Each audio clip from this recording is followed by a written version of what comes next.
Hello, fellow peasants. Tonight I'll be doing a 4K transfer review for 1997's Dante's Peak.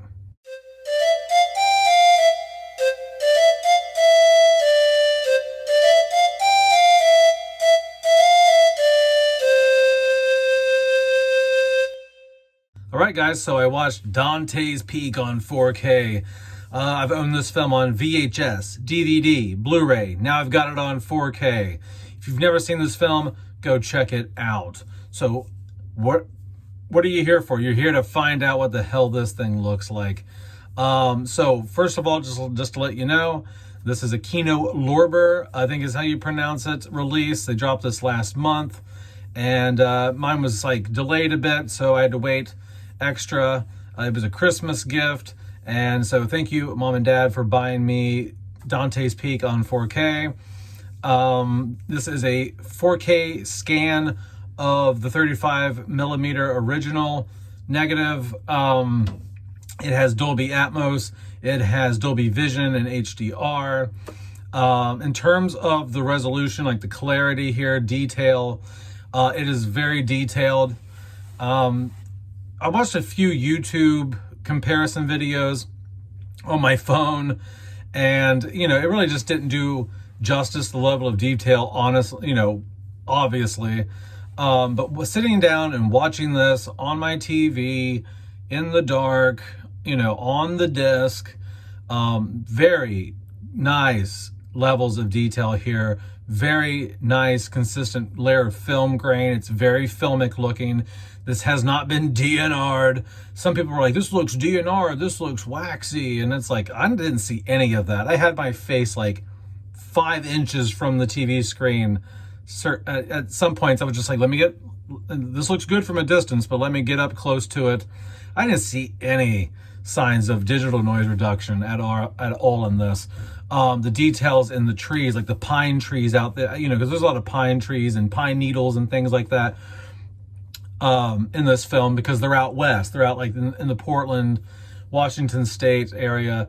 And just the details in the nature, like that's one of the things I was really looking forward to with this scan, was like, okay, there's a lot of natural landscapes and rocks and trees in this film. How is this going to look, in 4K? And it looks so much better. You just get so much more refined detail, especially in the scene. There's a scene where Pierce Brosnan and some of his co-workers are on the volcano, and they're taking measurements and things like that. And one of the guys gets injured, if you know the scene I'm talking about. And just the level of detail in the rocks, I mean, it looks great. Facial details, you see stubble that you didn't see on the standard Blu-ray, you see hair you didn't see on the standard Blu-ray, the intricate woven details in fabrics like t-shirts and pants.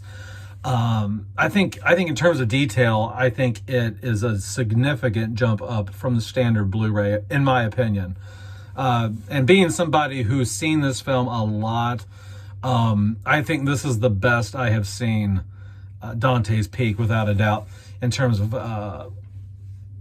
picture quality, like resolution and clarity and detail, for sure. And another huge leap up in terms of detail is, like, there's a lot of times where they're doing up close like shots of like computer screens where they're monitoring things, and there's like wavelengths and graphs and like the font, and like that all looks very good on this 4K transfer. Like, it's crystal clear, like the imagery on their computer screens in this film, in their little makeshift office they've got in this town.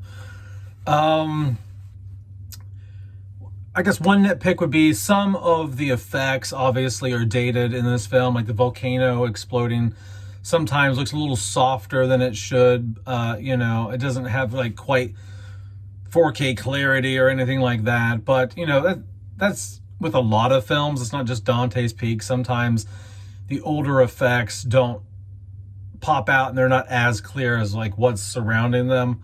So I'm not going to knock it on that, really, because that's just baked into the cake. It's a victim of its time period that it was made.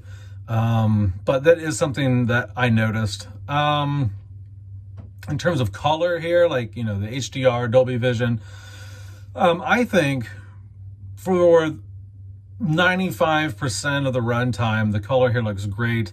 It's not overbearing. It's not like this isn't a see, a lot of 4Ks look darker than Blu-ray, and because that's a complaint people have a lot about 4K, is they're like, oh, the 4K is always so dark, so much darker than the Blu-ray or whatever, because the HDR or whatever.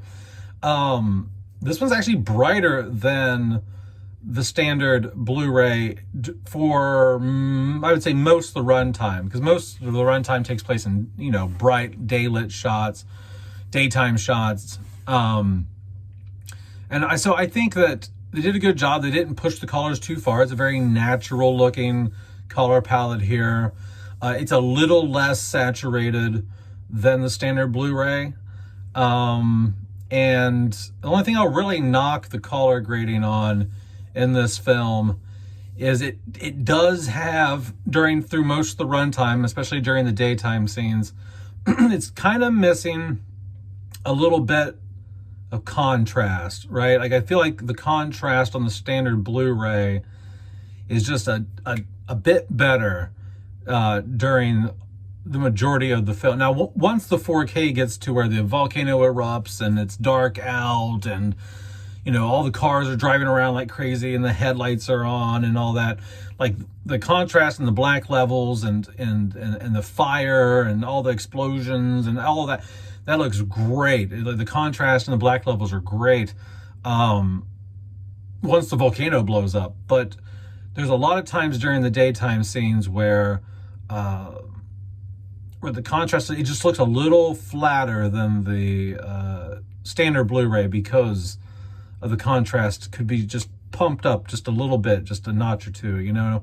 And so it does suffer a bit from that in terms of color. I think they could have increased the contrast.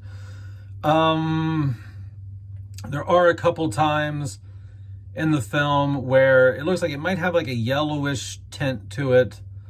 But overall, I mean, that's just being really nitpicky. I think in terms of image quality, if you're looking for reference quality, I don't think this is a reference quality disc in terms of the clarity.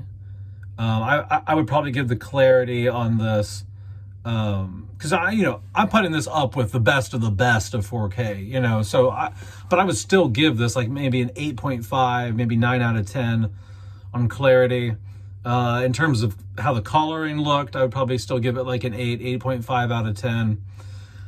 I think it's a solid release. It's definitely an upgrade from the standard Blu-ray in terms of resolution. That's for sure. That's for sure. In terms of the coloring, I think it takes the lead once the volcano erupts, like I said. But everything before the volcano erupts, I think the Blu-ray, at least in terms of contrast, has. I think the Blu-ray wins in terms of contrast throughout most of the film. The standard Blu-ray wins. But all in all, guys, I think that it looks great. This is the best you're going to get. I think this is the best the film has ever looked. It's probably the best it will look. I don't know if someone, I think some outlet in Germany is doing another transfer of this. Now, I don't know if it's going to be a different transfer. They're just doing it in a release. I think Turbine, I believe, is doing another release of this, maybe. But it could just be the same scan, same everything. It's just different packaging, different features. Some people are complaining because they say this doesn't have a lot of features. I don't know what you want. I mean, I haven't watched the special features on here, but I mean, it has an hour long, it has a 62-minute The Making of Dante's Peak, right? I mean, like, what more do you want than an hour and 2-minute The Making of? I mean, some people just like, they want, and I get it, you're paying big bucks for these, you know, and you want everything you had on the older releases thrown onto here. But that's not the way it works sometimes. Sometimes not everyone gets the rights to certain things, the access to certain things to put everything on every release. So who knows, you know, we have situations where the special features on a damn VHS are better than the specials on or not on a VHS, but on a DVD, are better than what you get on the 4K. It's like, well, you know, so that is some of the reasons why, like, you don't always throw out your older releases, because if you're someone who's a special effects, not a special effects, but a special features person, you know, if you're hardcore about it, that's a reason to keep your older releases right there, is because it's got the special features you like. So all in all, guys, I think it looked really, really good. I'm very pleased with it. I can't say I'm going to throw out my standard Blu-ray. I usually keep older releases of films that I really love. Like, I've got like 2 copies of The Witch. I've got now 2 copies of this. I have 2 copies of the Amityville Horror. I have 2 copies of, you know, so like, hell, I've got 4 copies of The Exorcist. And I've got 4 copies of The Ninth Gate. So I keep older releases of films that I love, because I'm like, well, if this ever breaks, I've got a backup disc. If I like this, if I do want to watch a special feature or an interview of something that's on an older release, I can pop that in. So yeah, I think though, if you don't own this film already and you like this film, definitely go get this. If you just have the standard Blu-ray, I think that it is worth the uptick in detail to get this. I think it is worth how rich and deep the blacks are and the fire effects are once the volcano blows up, to get this. So, all right, that's it. I'm gonna shut up. It looks really good. I'm pleased with it. All right, guys. Peace out, peasants. Bye-bye.